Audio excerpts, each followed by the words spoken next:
All right, in this lecture, I want to go through just some extra things you can add to an animation just to make it a bit fancier. So we're going to start with this square here. And you can see it comes in and just falls.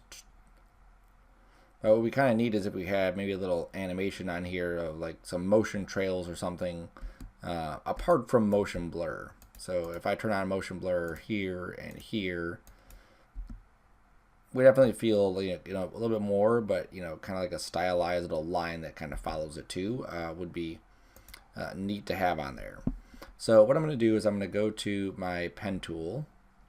I'm going to go to a no shape here, and I'm just going to draw what I think that line should look like. So something like this, and that's a bit big, so I'm going to really shrink it down into a better size. And I'll get rid of the stroke, and I'll just turn on the fill. Maybe I'll make it a bit brighter. There we go. I'm just tweaking kind of the shape a bit. Okay, so what I want to do is animate it so that this shape basically starts from nothing, it gets really long, and then like this, and then goes back to nothing. So it's kind of like it's moving. So I'm going to go into the shape node. I'm going to go to the shape area, and under path, that's where I'm going to animate. So I'm going to rewind it to the beginning. I'm going to set the middle of this first. Okay, now it doesn't matter where I set this because I'll adjust my keyframes, but let's say there. I'll set a keyframe here. That's what I want it to look like in the middle. At the beginning of this, I want all of these points to be basically at the front of it. So I'm going to deselect and then grab back on my contents and then drag all of these points here. Now what that should do is it should expand it like that.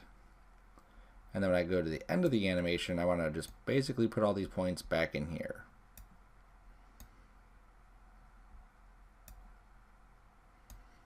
Okay, that way it looks like it's actually like moving. So it's going to go like that.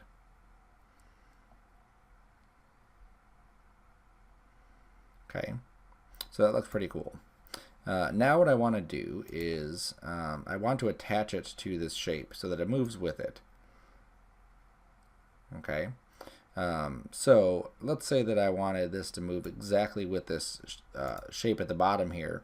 I can do what's called parenting. And when I'm in the right mode here, I can see these little pick whips. That's what those are. And I basically want to attach this to that.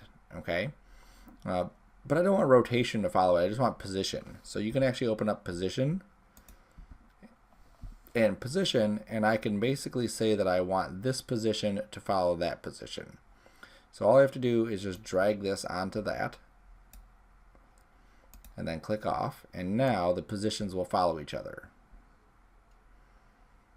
Okay, now I may want to offset this some, so let's click on this and hit A, and then I can just use my anchor point as a way to offset this. So maybe it's like in the actual corner of the shape.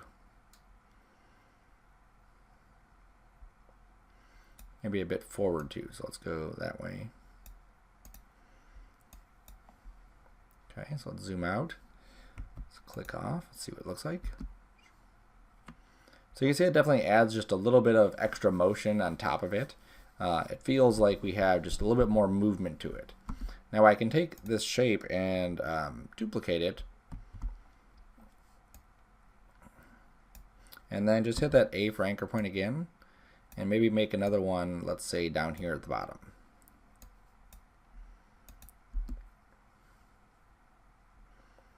There we go. So now we have two of these things, these little trails happening. Now it looks kind of weird that they're both happening at the same time. So if I just go into each one of these, I could look at the keyframes, I could adjust where the keyframes are, but realistically we shouldn't have anything here. If there's no animation here, like nothing's happening, then these both should be cut. So I'm just going to grab both of those and hit Alt and then left bracket. Same thing on the end. If there's no animation happening after this and there's not even visible, I'm going to Alt right bracket that. Okay, so now that I have this, I can just offset this. I'm just going to scoot this like 2 frames over, rewind to the beginning, and then hit play. And you'll see now it's a little bit offset. One happens before the other one. And it just makes it feel a little bit more realistic, just adding in these kinds of things here. All right, another little thing that I can do to this, maybe when it hits the ground, there's more of an impact, like a little resonating waveform, okay? Now for that, what I'm gonna do is I'm gonna go into a new composition, because this is something I might wanna use over and over again. So I'm just gonna make this 500 by 500 pixels, same frame rate as before, and 1 second should be plenty. So I'll just hit 1 second. So I'm gonna go into this, and I'm gonna go to ellipse, and I'm gonna double click. And that makes a perfect circle.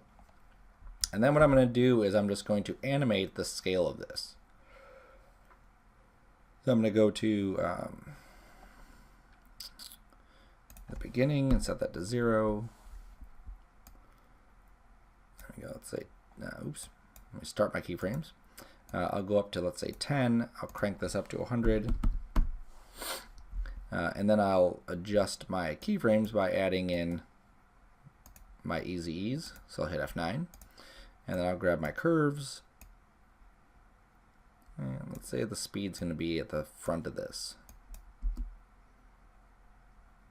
All right. And then let's squeeze these in a little bit further. There we go. Now what I want to do is I want to create more of a line work that would happen here, and it would just kind of like a bubble, like bursting. So I'm going to duplicate this. I'm going to hit my switches and modes, and I'm going to tell the bottom layer to track matte the one above it. So alpha inverted matte that.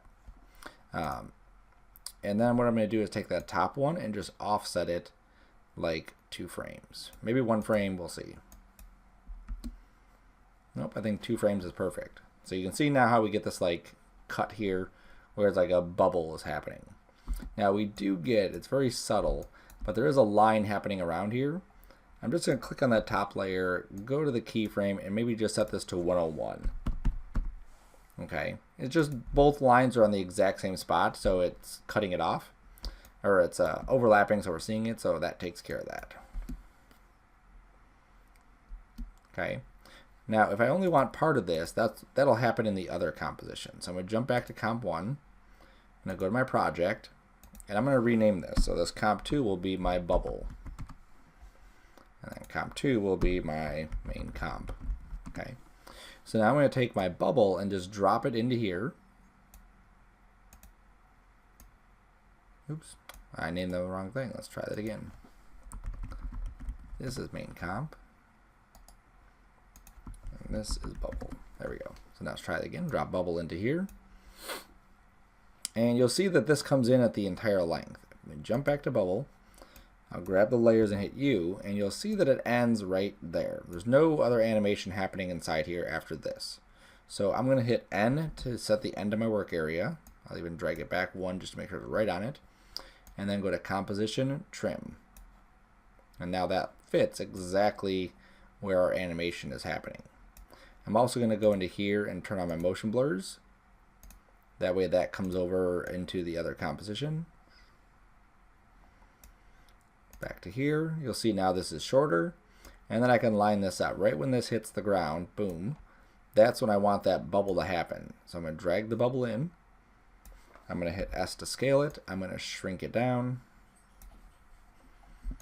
And then I just simply move it where I want that bubble to happen. Now, like I said, if I don't want this to happen on the entire thing, all I have to do now is just go to my shapes here and just cut out, let's say, half of it. Okay. So let's say I don't want this part. So I'm going to cut that out, and I'll just say invert the mask.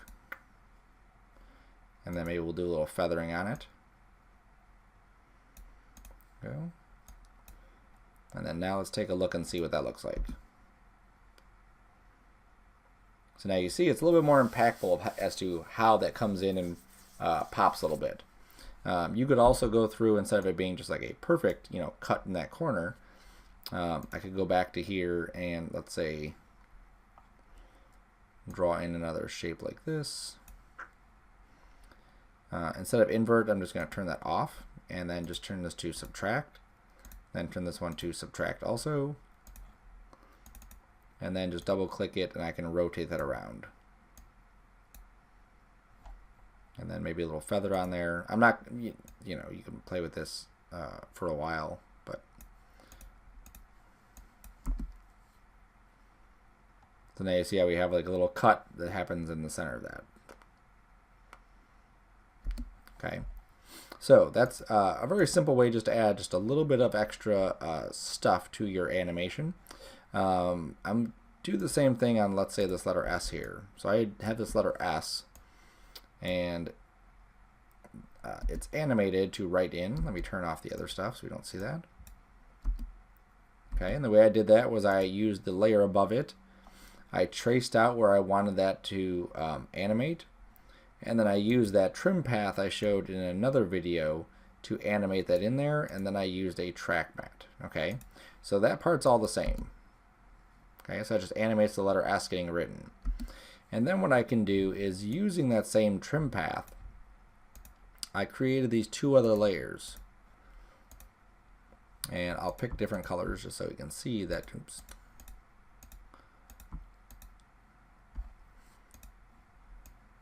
that they match.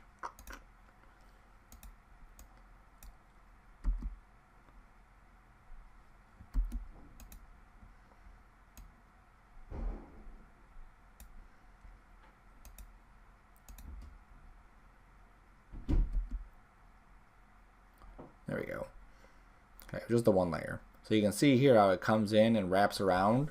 So it's kind of like adding to that animation. So it's not just the letter S. So I have these extra little pieces on there that are also animating.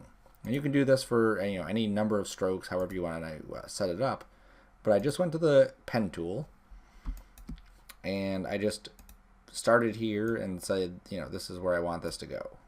Turn the fill off. Turn the stroke up, try to get it to match, as best I can, the size of that, the direction of that. And then I just went into my contents and did a trim path. And then the way that it's animated, I just ignore the animation on this, but I want this to basically animate from this point outward. So I'm going to use the end point. Okay, so that's what I'm going to animate, is this one coming out. So I'm going to say start it here at nothing, scoot up a little bit, go all the way to the end. Now at this point I also want the other end to start coming in, so that's going to be the start. So I'm going to click the diamond for start, scoot up a little bit here, and then animate the start moving along. So now what I get is the end animating right there, and then when the end is done, then it animates the start, and so then we get that line happening. And then all I have to do now is, this is the end of that animation, I alt click it, the bracket to close it. Oops.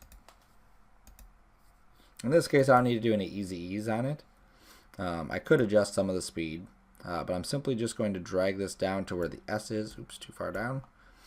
And then I'm just going to line it up with where I want that to come in. So this is where about it comes in. I'm going to drag this over, and then just playing with the layers position, make sure that it looks like it's flowing.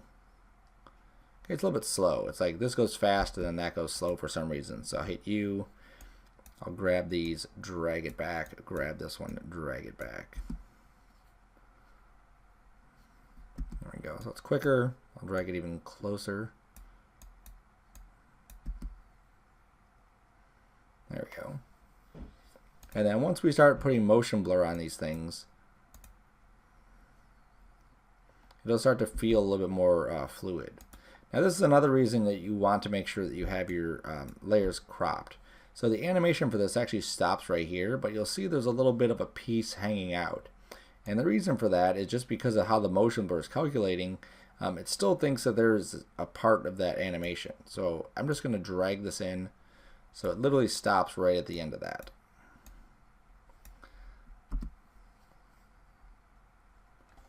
And you'll see it's a nice little touch that, just on the top of it, as opposed to just having just the S there, we get these nice little swoops that are happening too. And I could have them also come down. So as I'm drawing the S, as it comes up here, I could have a swoop, and then as it comes down here, I could have a swoop, and as it comes over here, I could do it, and it comes down there, I could do it too. This kind of technique is used all over the place for these kinds of animations. And they're just nice little ways to be able to add a little animation on top of your animation just to make it kind of flow and be a little bit more appealing.